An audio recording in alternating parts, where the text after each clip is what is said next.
This is the iPhone 13 Pro, launched in 2020. This flagship iPhone is now coming in right around that $700 to $800 range. But if you look closely, you'll find some in good condition refurbished for even cheaper, around $500. You can see right there, $643. They're bidding at around $600 here on eBay. So you can get this for nearly 50% off the original price tag of the iPhone 13 Pro. Now, this is the Samsung Galaxy S23, which is around the same size. It's giving you a similar type of a phone, triple camera, premium build, similar footprint and stuff like that. And this phone is going for around $759 right now, $699 in some cases. So these phones are actually coming in at around the same money. So I want to see how they perform next to each other, because honestly, if I was looking in this price range, these are the two I would be choosing between. So let's go ahead and begin with a boot up test in 3, 2, go, and see which one can get there first. Now keep in mind that the iPhone 13 Pro is rocking that Apple A15 Bionic chipset that is coupled with 6 gigabytes of RAM. That A15 was still carried over into the next model year of the iPhone 14 Pro. Now over here, Samsung Galaxy S23 is offering up a Snapdragon Qualcomm 8 Plus Gen 2 designed for Galaxy. And you've seen that the iPhone, even being a couple years older, definitely did win it out there in terms of the boot up time. But not by a whole bunch, but it definitely did. However, the Samsung is giving you thinner bezels, small punch hole versus a notch over there. So there's arguable differences between each. I would have to consider making a full comparison if you wanted to figure out, all the full differences. But in terms of the speed of boot up, the Samsung was slower here. All right, and which one is faster when it comes to the unlocking speed? So let's go ahead and take a look at the iPhone 13 Pro, and you'll see that you do have to bring this thing up, and you do have to look directly at it. Not directly, sometimes it can see you on some weird angles like that, for sure. So definitely keep that in mind. It is very fast, but there's no fingerprint embedded on the side here of the phone, so you can't do that or nothing like that. No Touch ID. But over here, you have two different methods of unlock. You can go ahead and use the in-display ultrasonic fingerprint sensor, which is very reliable and very fast. And I think because Samsung has an in-display fingerprint, I can actually unlock this phone literally without even looking at it if I know exactly where the fingerprint is at. Also, it's faster to unlock this way too, because there's an option in the Samsung settings where you can bypass the face unlock. So essentially you can actually put it like the iPhone where you have to swipe to unlock it, but I have it on bypass. So once it sees me, it goes right in. So Samsung might have lost on turning it on, but actually entering into your phone is faster for the Galaxy S23. And so when it comes to software, we are looking at iOS 16.5 here. So if we take a look here, 16.5, we do have iOS 17 available for iPhone 13 Pro, but it's in beta form right now. I'm not going to be doing a speed test with an official Samsung versus a beta iPhone. That wouldn't be fair. But just kind of scrolling through, because Apple decided to finally put ProMotion with the iPhone 13 Pro, this phone remains buttery smooth to this day. It's incredibly smooth with its optimizations, plus, having the 120 hertz. It's just a really good combo. I do find in App Library, though, that the refresh looks a little bit slower than I would like. But overall, it is adaptive, so it's not always in 120 hertz, but for the most part, it's an incredibly buttery smooth phone, and I see no differences between that and the current iPhone 14 Pro. Now, generally speaking, the software over here, One UI 5.1, has been incredible for the Samsung S23. It's really brought it to a level where, I think this is the perfect alternative. If you don't want to do the iPhone, you could do the Samsung this year, and you'll have essentially that same buttery smooth feel that you come to expect and love, from an iPhone, but you'll get it here in the form of a Samsung device if you wanted to try this out. Now, if you go down here, you'll find that we do have the adaptive refresh rate here as well. So this one doesn't get quite as low in the adaptive refresh, but overall, I find that out of Android phones, the Samsung S23 is up there with the smoothest on the planet today. So I definitely have to say, in terms of just generally operating, they both feel about the same. So we've arrived at the app portion, and everything is closed out for both devices. Let's go ahead and begin with calendar. You can see faster on the iPhone. We'll go into clock. That looked a little faster on the iPhone if I'm not seeing things wrong. Let's go into calculator. That might have been Samsung. Weather. That's Samsung for sure, but we are still loading something up there. I do like what Samsung did with their weather app. It's definitely a lot cleaner than it was before. They got these little animations now. It's pretty cool. Let's go into App Store, Play Store. Samsung with that one. We'll go to games.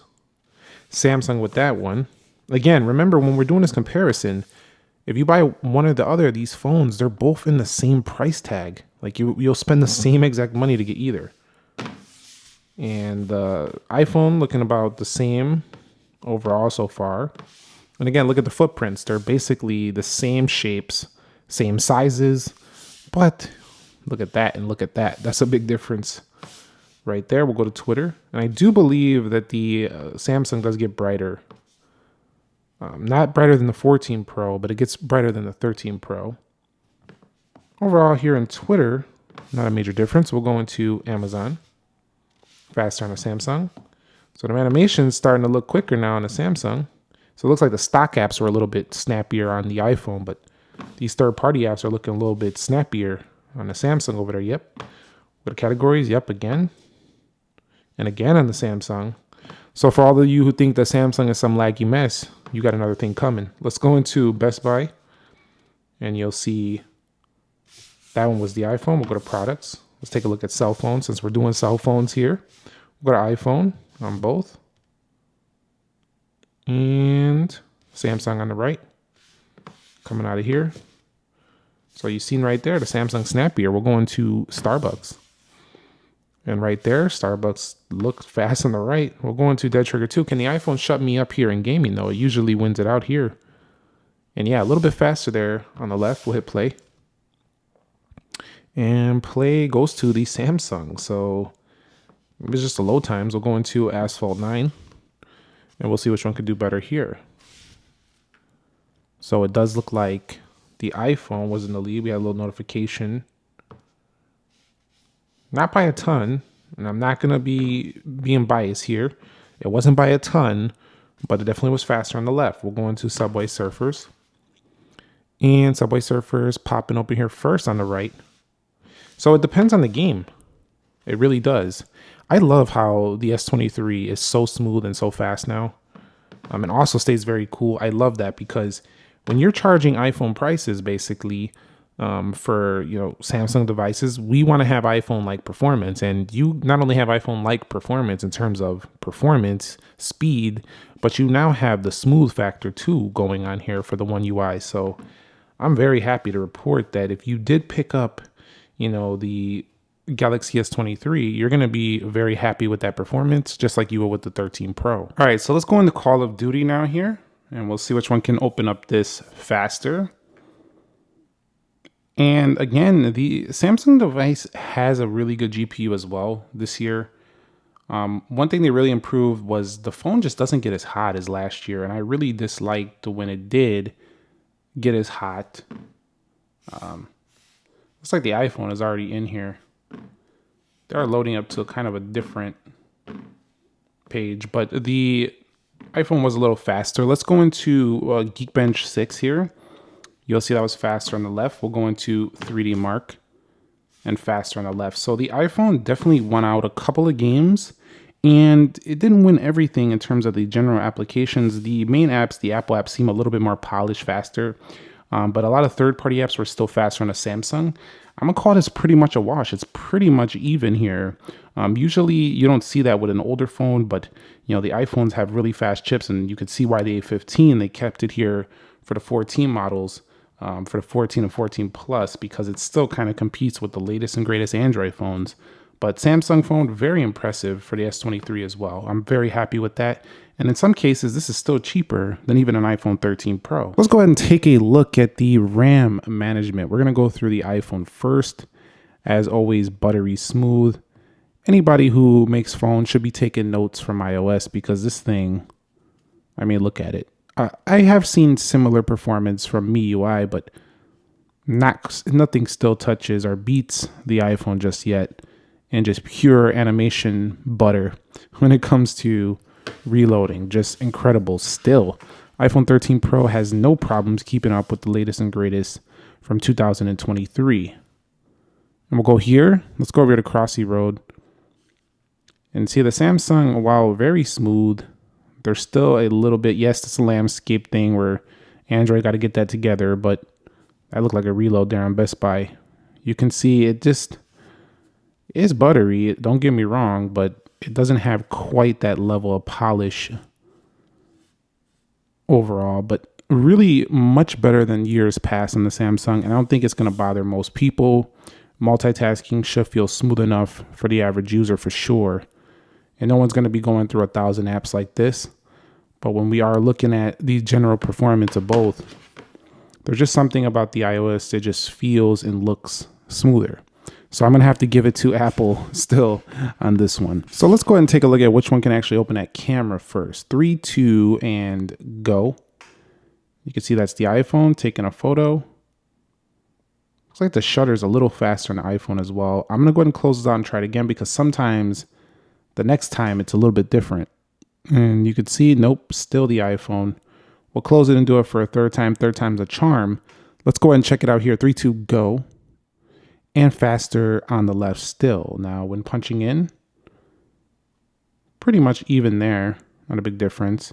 But what's nice about both of these is you get pretty much the same style of photography, but you do get much more zoom, up to 30 times on the Samsung. But that 30 times zoom is not quite very sharp, but still you can only go 15x, so it's double the zoom on the Samsung device. So there's a value add there if you do like to zoom in on different subjects and stuff like that. You'll really prefer the Samsung in that case. So let's take a look at CPU benchmark here, Geekbench 6 here. So you can see we are at 16.5, A15 Bionic. This one's clocked at 3.23 gigahertz. I'm gonna go ahead and run that benchmark. A lot of people call this the Apple bench, but we're still gonna run it because it's one of the most popular benchmarks out there. You'll see Qualcomm Snapdragon 8 Gen 2 over here. And then we do have 3 cores, 2.02 gigahertz, 4 cores at 2.80 gigahertz, and then the last core at 3.36 gigahertz. Again, this isn't a lot of phones now, a lot of flagship phones, but it was specifically designed in this phone for the Galaxy phone. And that's why you'll find the S23 performing a little bit better than some other phones with the same CPU. So let's go ahead and see what results we get. I'll be back. All right, so the final Geekbench scores are in, and you can see, just as the results of the actual test showed, the speed test, you'll see these are pretty close. The Samsung did lose it out in both single and multi-core scores. However, keep in mind that the Android phones don't usually win here, but those multi-core scores are pretty close, as are those single cores. So in reality, even though the Geekbench was faster on the iPhone, the truth is that the Samsung feels every bit as fast, and in some cases even faster. So let me go ahead and see what 3D Mark gives us here.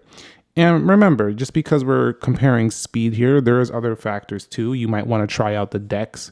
You might want to try out the whole Samsung ecosystem with the watch.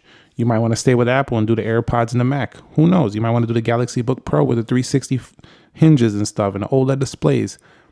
It really is going to depend on which ecosystem you kind of want to be in. And if you don't want to be in either, you just want to customize, you might like the Samsung. If you just want to use iMessage and FaceTime and all that, you still might prefer an iPhone 13 Pro. If you want to use both, then, well, you get both. But anyway, we'll be back when the 3D Mark is done. So the 3D Mark Wildlife Extreme finished first on the Samsung. So I think that means it's going to have a higher score, 3675. And yes, it does.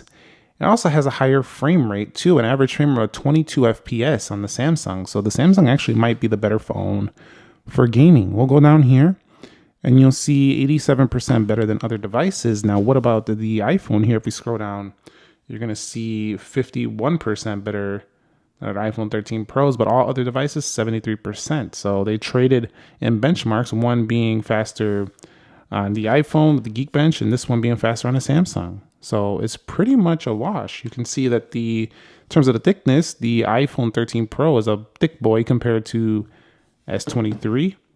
You have that triple camera right there and that triple camera right there. Both of them offering up a premium design. And honestly, it's just going to come down, I think, to ecosystem. Also, resale value, I think, would still be higher in the long term on the iPhone. But the Samsung S23, a great phone this year. Definitely a stunner. I'll catch you on the next episode. Which one would you prefer, left or right? Comment down below. Thumbs up if you enjoyed it. Subscribe if you haven't already. Nick here.